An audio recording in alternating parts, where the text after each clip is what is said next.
베드로 전서가 박해를 직면한 성도들에게 보낸 격려와 권면의 편지였다면, 베드로 후서는 성도들을 미혹하는 이단과 거짓 선지자들에 대한 경계와 권면을 담은 편지입니다. 이단과 거짓 선지자들은 한편으로는 복음으로 인한 자유함만을 강조하여 성도들을 방종과 타락으로 미혹했고, 또 한편으로는 예수님의 재림을 부인하여 성도들로 하여금 박해를 견뎌낼 소망을 상실하게 했습니다. 이런 상황에서 베드로는 성도는 누구인지, 성도로 부름받은 자가 힘써야 할 것은 무엇인지, 그렇게 힘쓸 때 어떤 선물이 예비되어 있는지를 증거하면서 경계와 권면을 시작합니다. 먼저 베드로는 성도가 누구인지를 말합니다. 1절, 우리 하나님과 구주 예수 그리스도의 의를 힘입어 동일하게 보배로운 믿음을 우리와 함께 받은 자들이라고 말합니다. 성도들은 사도들과 동일한 은혜를 입은 자들이다, 그렇게 말하고 있습니다. 능력과 공로를 따지자면 우리는 사도들과 동일하게 보배로운 믿음을 상속받을 수 없습니다. 그런데 놀랍게도 베드로는 성도들은 사도들과 동일하게 보배로운 믿음을 선물로 받은 자들이다, 그렇게 말합니다. 무엇이 그것을 가능케 한다고 말하고 있습니까? 베드로는 이렇게 말합니다. 우리 하나님과 구주 예수 그리스도의 의를 힘입어 라고 말하고 있습니다. 우리 공로나 우리 능력이 아니라 우리가 사도들과 똑같이 동일하게 주님 앞에 귀한 은혜를 입은 자가 되는 것은 하나님과 우리 구주 예수 그리스도의 의 때문이라는 것입니다. 그 의가 가장 분명하게 나타난 자리는 십자가의 예수님일 것입니다. 하나님께서 나 같은 죄인을 당신의 아들, 딸로 삼으시려고 당신께 하나밖에 없는 참아들, 외아들을 십자가에서 우리와 맞바꾸셨습니다. 우리를 당신의 참아들, 외아들과 동일하게 귀하게 여겨주신다는 것을 십자가에서 보여주신 것입니다. 하나님의 의로우심이 그토록 크고도 놀랍습니다. 그래서 우리같이 연약한 자들도 사도들처럼 귀하게 여겨주셔서 그 아들과 우리를 동일하게 여겨주실 정도로 의로우신 하나님이시기 때문에 당연히 우리를 사도들과 동일하게 귀하게 여겨주셔서 그들에게 주신 것과 동일한 믿음을 선물로 주시고, 우리들을 통해서도 동일한 믿음의 증거가 나타나게 하시고, 우리가 연약한 자들임에도 불구하고 우리도 사도들처럼 이 땅에 교회를 세워나가며 하나님 나라의 유업을 있게 하고 계십니다. 참 놀라운 일이죠. 여러분, 우리가 이렇게 여러분 곁에 허락된 교우들, 이 성도들이 얼마나 귀한 분들이냐. 옆에 분 한번 보세요. 귀해 보이십니까? 귀하게 보이면 손을 한번 꼭 잡아주십시오.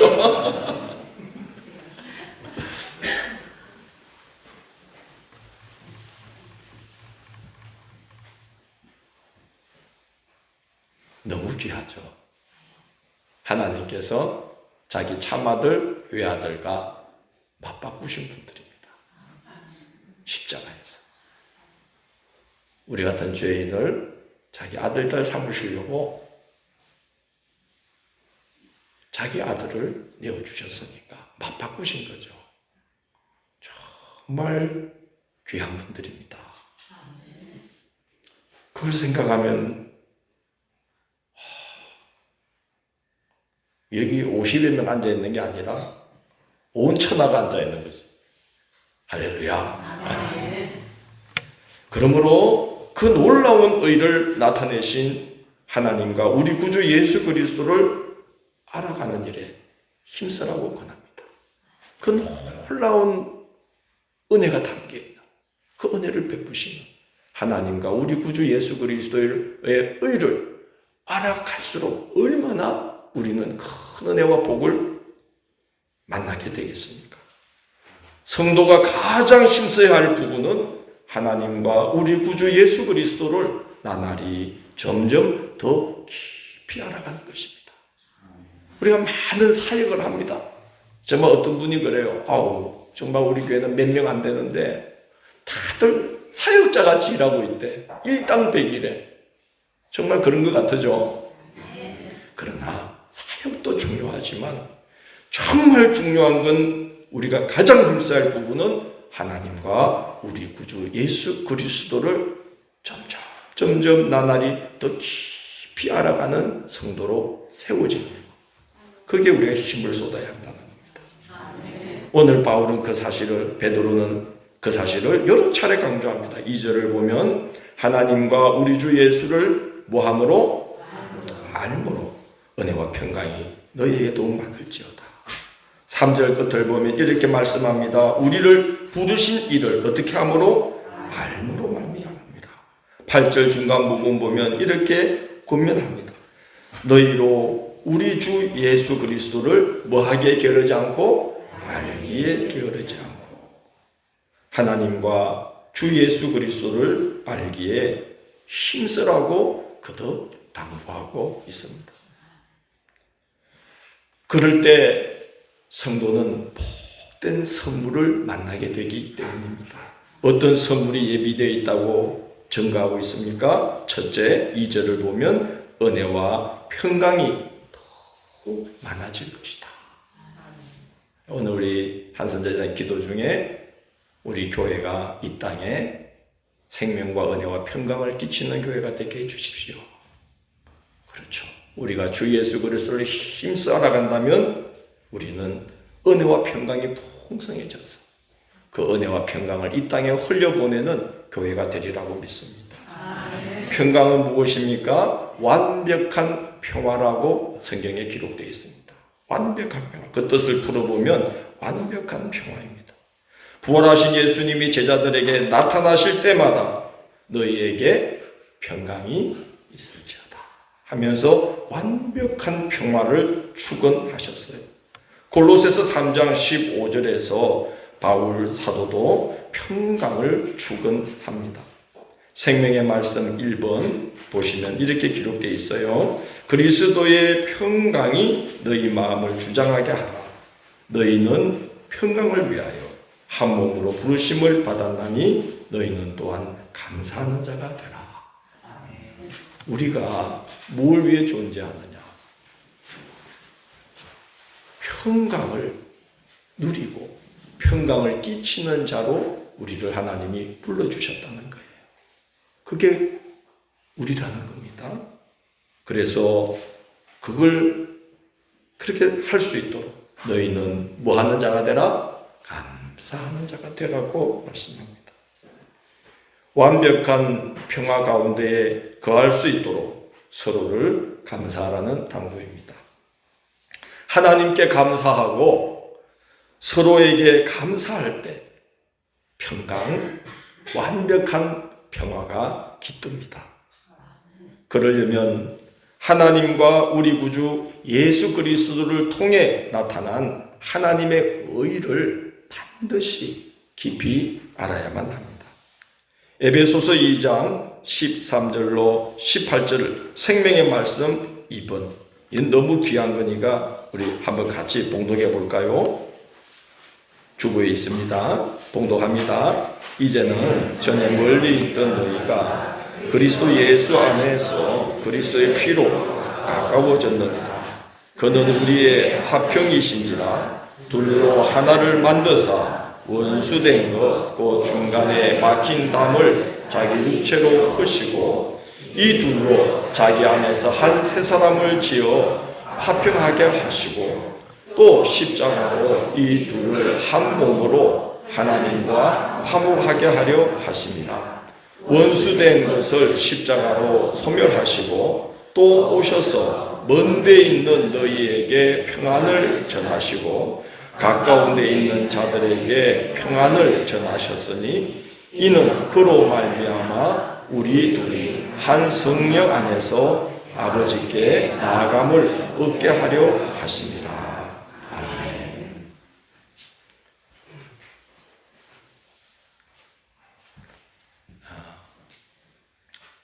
하나님과 예수 그리스도로 말미암아 나타난 그 하나님의 의는 우리에게 무엇을 선물로 주시는가? 평강을 선물로 주신다는 거죠. 원수된 것을 십자가로 소멸하시고 둘이 하나됨을 이루어 둘이 한 몸으로 하나님과 화목하며 하나님께 함께 나아가게 하려고 주님이 십자가에 달리시고 우리에게 자기의 큰 의, 내가 너 같은 거 내 아들 딸 삼으려고 내 참아들 외아들을 맞바꿨다. 내가 그렇게 너희를 소중히 여긴다. 그러니까 너희들도 너희에게 허락된 모든 사람을 뭐하라? 사랑하라. 어떻게 여겨라? 귀하게 여겨라. 내가 내 아들 참아들 외아들과 맞바꾼 자들이다. 그걸 알면 너희도 평강 가운데 함께 가게 될 것이다. 하나님께서 우리 구주 예수 그리스도를 통해 나타내신 은혜와 의를 알게 된다면 교회가 얼마나 아름다운 일을 하게 되겠습니까? 우리 사회가 지금 정오, 미움, 배척, 대립, 적대감, 적개심으로 깊게 병들어가고 있습니다. 이걸 구원할 곳이 어디겠습니까? 능력 때문이 아니라 하나님이 선물로 주신 복음 때문에 구원의 기관은 오직 교회 한국뿐이라고 저는 믿습니다. 그러나 오늘 우리는 이 사회에서 교회가 정오, 미움, 배척, 대립, 적대감, 적개심의 불쏘시 기계가 되고 있는 그런 모습을 우리는 보고 있잖아요. 너무 가슴 아픈 일입니다. 평강을 끼쳐야 될 교회가 하나님의 의, 예수 그리스도의 의를 알고 있으므로 모든 사람을 귀하게 여겨서 평강을 이루어야 될 이 교회가 정오나 미움과 배척, 대립, 적대감, 적개심의 불쏘시개가 되고 있다는 건 너무 가슴 아픈 일이에요. 그것은 교회가 하나님과 구주 예수 그리스도를 알기에 진실로 힘쓰지 않은 결과가 아닐까 그런 생각을 합니다. 나라를 구하겠다고 기도를 한다는데 아니에요. 이제 우리는 교회를 구하기 위해 기도해야 될 때가 됐습니다. 난 그렇게 생각합니다. 교회를 구해야 됩니다. 여러분, 교회가 하나님과 구주 예수 그리스도를 깊이 알므로 세상의 은혜와 평강을 강물이 흘러가듯 그렇게 은혜와 평강을 이 땅으로 흘려보내는 그런 교회로 다시 세워지기를 기도해 주시기 바랍니다. 아멘. 주 예수 그리스도 그 하나님의 의를 알게 되면 첫 번째 받게 되는 선물은 생명과 평강이, 은혜와 평강이 너희 가운데 많을지어다. 강같이 흘러넘치게 될 것이라는 말씀입니다. 먼저 우리 교회 공동체 안에서부터 그렇게 은혜와 평강이 강같이 흘러넘치도록 하나님과 우리 구주 예수 그리스도로 말미암아 나타난 그 하나님의 의를 깊이 알아가기에 힘쓰는 우리 모두가 되기를 축원합니다. 아멘. 둘째는 어떤 선물이 있느냐? 3절을 보면 그의 신기한 능력으로, 어떤 능력으로? 신기한 예, 신기한 능력으로 생명과 경건에 속한 모든 것을 우리에게 주신다. 하나님과 주 예수 그리스도를 알아가면 이런 선물을 받는다는 거예요. 베드로전서 4장 11절에서 베드로 사도는 이렇게 권고했습니다. 생명의 말씀 3번입니다. 같이 한번 읽습니다. 만일 누가 말하려면 하나님의 말씀을 하는 것 같이 하고 누가 봉사하려면 하나님이 공급하시는 힘으로 하는 것 같이 하라. 이는 범사에 예수 그리스도로 말미암아 하나님이 영광을 받으시게 하려 함이니 그에 대해 영광과 권능이 세세에 무궁하도록 있느니라. 하나님께는 영광과 권능이 세세에 무궁하도록 있습니다. 그러므로 우리가 하나님을 알아갈수록 우리는 그의 신기한 능력을 힘입게 되어 있어요. 그래서 말씀을 할 때에도 사람이 하는 것이 아니라 하나님의 말씀을 하는 것까지 하게 되고, 봉사할 때에 사람의 힘으로 억지로 하는 것이 아니라 하나님이 뭐 해주시는? 공급해 주시는 힘으로 하는 것 같이 할 수 있다는 거예요. 요즘 우리 교회에서 이런 일들이 나타나고 있는 줄 믿습니다. 난 보면 저 양반들 저러다가 병나지 않을까. 요즘 왜 이렇게 교회를 자주 와요? 고맙습니다.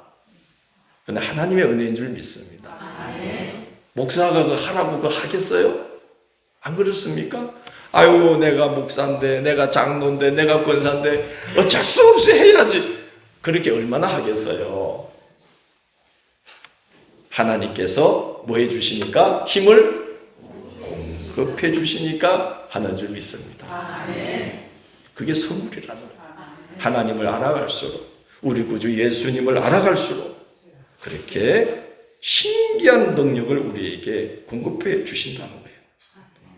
바울이 1차 전도 여행 때 루스드라라는 곳에서 전도하다가 격분한 주민들에게 돌 세례를 받습니다. 아, 여러분 물세례도 여러분 물세례를 받아봤죠? 돌 세례는 안 받아봤죠? 돌 세례 받으면 어떻게 되죠? 죽습니다. 바울이 돌에 맞아서 축 늘어지니까 아, 죽었구나 하고 주민들이 성문 밖으로 내던졌어요. 근데 바울이 기적적으로 소생합니다. 더 놀라운 일은요, 바울이 깨어났어요. 근데 놀라운 건 다시 그 성읍으로 들어갔어요. 그래서 놀란 성도들을 따두겨 주시고, 그리고 굳건하게 믿음을 세워주시고, 그 이튿날 그 성읍을 떠나갑니다. 성령님께서 신기한 능력으로 힘을 공급해 주시니까 두려움을 이겨낸 거예요. 자기를 죽이려고 했던 성읍으로 다시 들어가요. 야, 놀랍지 않습니까? 3차 전도 여행 때 드로아에서 보여준 모습은 난 경이롭다고 생각합니다. 그때 장면을 사도행전 20장은 이렇게 증거하고 있어요. 생명의 말씀 4번 보십시오. 그 주간의 첫날에 우리가 떡을 떼려 하여 모였더니 바울이 이튿날 떠나고자 하여 그들에게 강론할세 말을 언제까지 계속하매? 밤중까지 계속하매. 이러다가 이제 유두고라는 청년이 꾸벅꾸벅 졸다가 창문에서 떨어져 죽어버렸어요. 그래서 바울이 이제 내려가가지고 그 위에 엎드려서 그 청년의 몸을 안고 기도해 주면서 사람들에게 말했어요. 떠들지 말라. 생명이 그에게 있다 하고 다시 다락 2층으로 올라가서 떡을 떼어 먹고 오랫동안 곧 언제까지? 하루 세기까지 이야기하고 떠나니라. 경이롭죠. 어릴 때 교회학교 선생님들이요, 목사님들이 이 본문으로 겁을 얼마나 많이 줬는지 모릅니다. 설교할 때 졸면 대답해봐요. 설교할 때 졸면 죽는다. 이거 갖고 겁을 얼마나 줬는지. 설교하는데 졸면 죽는다. 그 말씀 맞죠? 영적으로 죽어요. 근데 저는 이제 요즘 다시 이 본문을 보면 감명을 받는데 다른 이유 때문입니다. 그 앞에 부분을 보면 그래서 성경을 요즘만 외우면 절대 안 돼요. 앞뒤를 다 봐야 돼. 그러니까 성경은 통독해야 돼. 통독. 1년에 적어도 몇 번? 2번이면 더 좋아요. 그 앞에를 보면요, 이런 일이 이야기해 적겠어요. 지금 바울이 빌립보에서 배로 닷새가 걸려서 도로에 도착했어요. 그리고 바로 이제 그 주간의 첫날, 즉 지금의 주일에 성도들과 함께 예배를 드렸는데 밤늦게까지 복음을 계속 전했다는 겁니다. 여러분, 우리가 지금도 배 몇 시간 타면 멀미하고 난리인데 당시에 배라는 것이 얼마나 조약합니까? 그 험하고 위험한 뱃길을 닷새 동안 타고 와가지고 그 피곤한데 세상에 말씀을 전하는데 어떻게? 밤늦게까지 말씀을 전했다. 하나님께서 그의 신기한 능력으로 생명과 경건에 속한 모든 것을 바울에게 부어주시지 않았다면 그렇게 할 수가 없을 거예요. 또 한 가지 더 놀라운 사실은 바울이 밤늦게까지 강론했다는 겁니다. 자, 여러분에게 누가 여러분이 받은 은혜나 복음에 대해서 말씀할 수 있는, 말을 전할 수 있는 자리를 열어준다면 몇 분 정도 말씀할 수 있겠어요? 생각해 보셨나요? 갑자기 뭐가 말하려고 그러면 탁 막히죠? 사실 10분도 쉽지 않습니다. 근데 바울은 어떻게 밤늦게까지, 밤중까지 계속했다. 지역 주민들 중에 저를 아는 분들이 있습니다. 자세히 알지는 못하죠. 얼굴을 알아요. 저에게, 그분들에게 저에 대해서 말해보라 그러면 몇 마디 못하겠죠? 저 양반 함양제일교회 목사라 카던데 애가 셋이고 뭐 함양서 20년 살았다 카대 뭐 가끔 상림에서 만나 옆에 뭐 같이 따라다니는 여자는 그 사모인가 봐. 뭐 그 정도겠죠. 아마 여러분은 저에 대해서 말하라 그러면 그분들보다 몇 배는 더 말할 수 있죠? 그죠? 말하고 싶어도 또 참는 부분도 있겠죠? 왜냐하면 같이 부대끼며 살아왔잖아요. 만약에 사모님께 저에 대해 말하라 그러면 만약에 그런 자리를 열어준다면 어느 정도로 말할까요? 아마 말 못하는 부분도 엄청 많을 거야. 그래서 우리는 같이 살아야 될 것까지. 그걸 말하면 큰일 나. 본 거, 못 볼 거, 볼 거 뭐 다 봤으니까 얼마나 뭐 귀신 같아요. 강단에 쓰는 말씀 해서 죄송한데 같이 자다가 내가 잠깐 이제 사람은 다 방귀를 뀌잖아요. 그래서 탁 몸이 약간 딱 멈추면 자고 있다가도 어떻게 알고 몸 돌려. 방귀를 돌려서 일어나는 거야. 자고 있다가 귀신이야.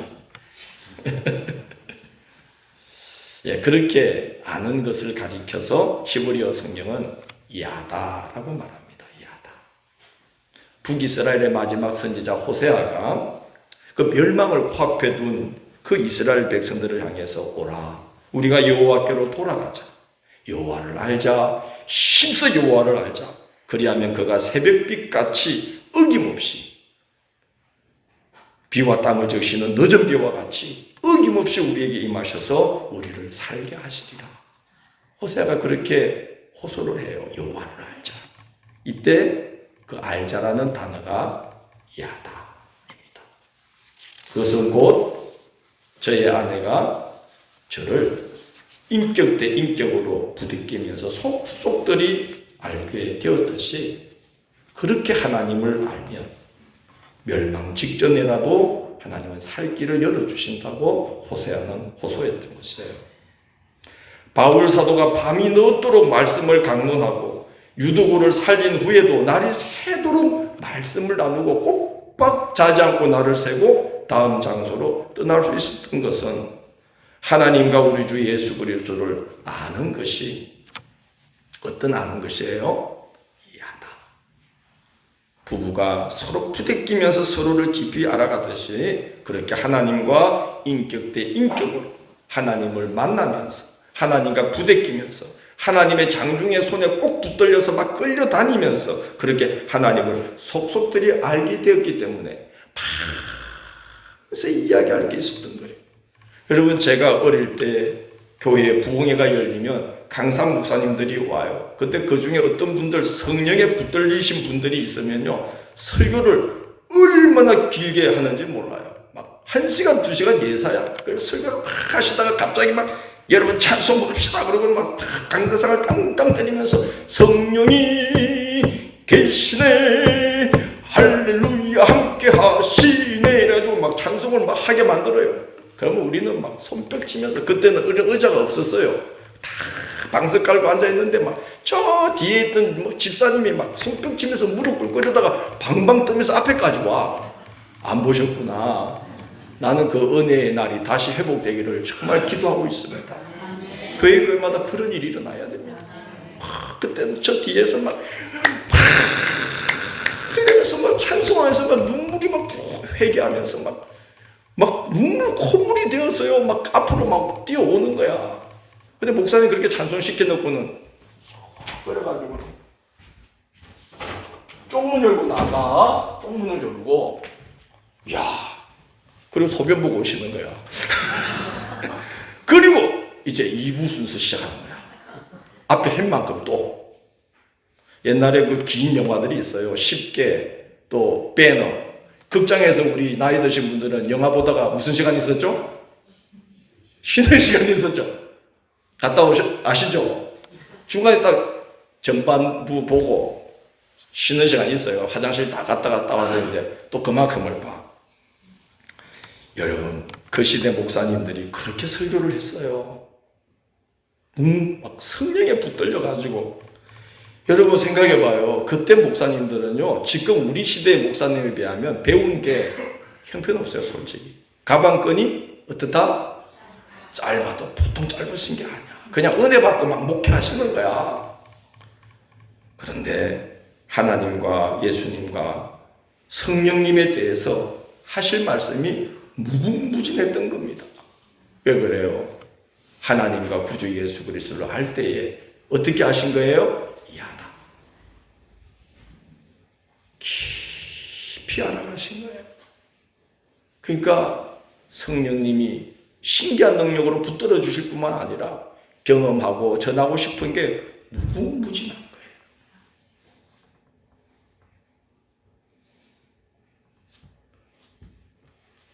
이 땅에 다시 한번 교회가 그 은혜의 물결이 회복되지 않으면 나는 한국 교회는 질식사할 거라고 봅니다. 죽습니다. 기도해 주시길 바랍니다. 한국 교회 죽어가고 있어. 박사님들, 석사님들 얼마나 많아 지금 목사님들 중. 근데 교회에서 성령의 능력이 사라져가고 있어. 큰 문제. 왜 그래요? 지식을 의지하고 하다 보니까 하나님을 이하다 깊이 알아가는 경건의 시간들을 못 가지시는 거예요. 그의 신기한 능력으로 생명과 경건에 속한 모든 것을 우리에게 주심은 우리를 부르신 이를 어떻게 함으로? 알므로 말미암음이라. 야다. 여러분, 여러분의 하루하루를 일도 하셔야 되지만 주님을 깊이 알아가는데 쏟으시기를 부탁드립니다. 복 받습니다. 이 신기한 능력이 임합니다. 셋째, 어떤 선물이 있느냐? 4절을 보면 보배롭고 지극히 큰 약속을 주셔서 그 약속 때문에 우리가 세상에 썩어질 것을 피하여 신성한 성품에 참여하는 자가 되게 하신다고 말씀합니다. 성도가 하나님과 구주 예수 그리스도의 의를 힘입어 하나님을 알아갈 때 예비된 선물이 무엇이냐 하면은 약속을 받은 자가 된다는 것입니다. 약속의 사람이 된다는 것입니다.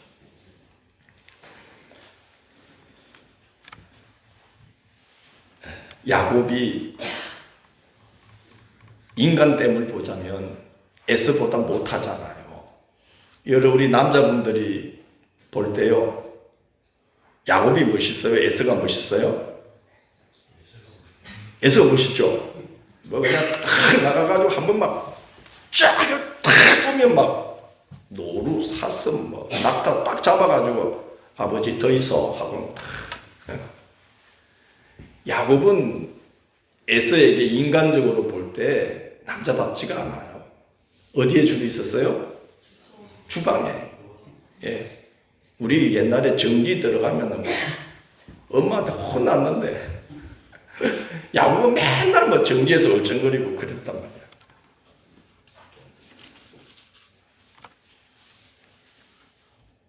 야비하고 형을 축복권을 빼앗고 심지어 아버지까지 속였습니다. 그런데 이 야곱이 아브라함, 이삭을 잇는 믿음의 후사로 세워집니다. 뭐 때문이죠? 나중에 보면요, 이 야곱이 얼마나 영적인 사람이 되는지 대표적인 한 예가 나오죠. 요셉이 아버지 돌아가시기 전에 복을 받게 하려고 축복해달라고 아들 둘, 에브라임과 므낫세를 이렇게 데리고 가가지고 장자 므낫세가 복을 받게 하려고 자기 왼손으로 아버지의 오른손 쪽으로, 차자 므낫세를 조금 덜한 복을 받게 하려고 오른손으로 아버지의 왼쪽 쪽으로 싹 갖다 밀었더니 야곱이 축복 기도를 해줄 때 어떻게 해요? 요렇게 했어요. 성경을 잘 봐요. 야곱이 눈이 보여 안 보여요? 안 보여요. 근데 알아. 딱 오는데 뭐가 이쪽으로 가야 되겠다. 요건 요쪽으로 가야 되겠다. 영안이 열린 거예요. 이런 사람으로 바꾸어 주셨어. 갈라디아서 보면 성경은 그 비결을 이렇게 말해요. 육신을 따라 된 것이 아니요 약속을 따라 된 것이. 약속을 따라 된 것이. 그러니까 여러분, 우리가 하나님과 주 예수 그리스도를 알아감으로 그 약속을 선물로 받은 자가 된다는 게 얼마나 복인지 모릅니다. 보배롭고 지극히 큰 약속으로 말미암아 마침내 우리는 세상에서 썩어질 것을 피하여 신성한 성품에 참여하는 자가 되게 하신다고 약속합니다. 그러나 하나님께서 그렇게 약속하셨을지라도 약속하신 대로 이루어지기를 우리는 반드시 기도해야 됩니다. 여러분, 에스겔서에 보면 이런 말씀이 있어요. 예루살렘을 향하여 내가 너희들의 성읍을, 전쟁으로 황폐해진 이 성읍을 사람의 때와 가축의 때로 채우리라고 말씀하면서 단서를 붙이시기를, 그리할지라도 너희가 나에게 그렇게 이루어지기를 기도해야 할지니라고 말씀합니다. 약속이 주어졌을지라도 그렇게 되기를 우리가 뭐 해야 되는 거예요? 기도해야 돼요. 예비된 그 은혜, 하나님과 주 예수 그리스도를 알아갈 때에 우리에게 주시고자 했던 그 놀라운 은혜, 생명과 평강, 은혜와 평강, 그의 신기한 능력, 약속의 후사가 되는 이 귀한 은혜가 헛되지 않도록 우리가 해야 될 바가 있다는 거죠. 점점 더하는 신앙이 되어야 한다고 베드로는 권고합니다. 5절, 그러므로 너희가 더욱 힘써 너희 믿음의 덕을, 덕의 지식을, 지식의 절제를, 절제의 인내를, 인내의 경건을, 경건의 형제 우애를, 형제 우애의 사랑을 더하라. 베드로는 마치 집을 지어 올리듯이 우리가 신성한 성품에 참여하는 여정을 기초로부터 완공 단계까지 차근차근 소개하고 있는데, 그 기초에 뭐가 필요한 거예요? 믿음. 믿음의 덕을 그렇게 시작하죠. 그리스도 예수를 머릿돌로 삼아 그 위에 굳게 뿌리내린 믿음은 보배 중에 보배입니다. 왜냐하면 그렇게 기초를 놓은 자, 하나님과 주 예수 그리스도를 알기에 힘쓰므로 그 머릿돌 되시던 예수 그리스도 위에 신앙의 집을 짓기 시작하는 사람은 그 위에 3층, 5층, 10층, 100층의 집을 지어 올릴 수 있어요. 사랑에 이르기까지 신성한 성품에 참여하도록, 믿음이 온전하도록 하나님이 도와주십니다. 믿음이 너무나도 중요합니다. 예수님이 제자들을 위한 기도를 드릴 때 믿음을 위한 기도를 많이 드리십니다. 요한복음 17장 8절로 9절, 20절에서 21절 생명의 말씀 5번입니다. 우리 같이 한번 읽어보겠습니다. 있습니다. 나는 아버지께서 내게 주신 말씀들을 그들에게 주었사오며 그들은 이것을 받고 내가 아버지께로부터 나온 줄을 참으로 아오며 아버지께서 나를 보내신 줄도 믿었사옵나이다. 내가 그들을 위하여 비옵나니 내가 비옵는 것은 세상을 위함이 아니요 내게 주신 자들을 위함이니이다. 그들은 아버지의 것이로소이다. 내가 비옵는 것은 이 사람들만 위함이 아니요 또 그들의 말로 말미암아 나를 믿는 사람들도 위함이니 아버지여 아버지께서 내 안에 내가 아버지 안에 있는 것 같이 그들도 다 하나가 되어 우리 안에 있게 하사 세상으로 아버지께서 나를 보내신 것을 믿게 하옵소서. 아멘. 예수님은 제자들을 위해 특별히 믿음이 보존되기를 기도하셨습니다. 그리고 놀라운 것은 제자들이 전한 복음을 듣고 예수님을 믿게 될 2000년 후에 우리들을 위해서도 2000년 전에 중보의 기도를 드리셨다는 사실입니다. 오늘 본문에 기록되어 있죠. 그들의 말로 어디에 있죠 거기? 20절이네요. 내가 비옵는 것은 이 사람들만 위함이 아니요 또 그들의 말로 말미암아 나를 뭐하는 사람들? 믿는 사람들도 위함이니. 예수님은 우리는 예수님의 이름으로 많은 걸 기도하지만 예수님이 우리를 위해서 가장 기도를 땀방울이 핏방울이 되도록 기도하신 부분은 믿음을 갖게 해달라는 겁니다. 믿음은 하나님의 선물입니다. 믿는 것이 복이요 믿어지는 것이 복입니다. 함께 합시다. 믿는 것이 복이요 믿어지는 것이 복이다. 여러분 믿어지지 않으면 성경 66권에 빼곡하게 하나님이 담아주신 생명의 말씀, 복된 말씀 아무 소용없어요. 오늘 시간이 좀 가고 있지만 이 부분 너무 중요해서 제가 말씀을 드리고 있습니다. 제 친구가 목회를 나갔는데 미치겠더래요. 믿지도 않고 믿어지지도 않는 말씀을 전해야 되니까 얼마나 힘들겠습니까?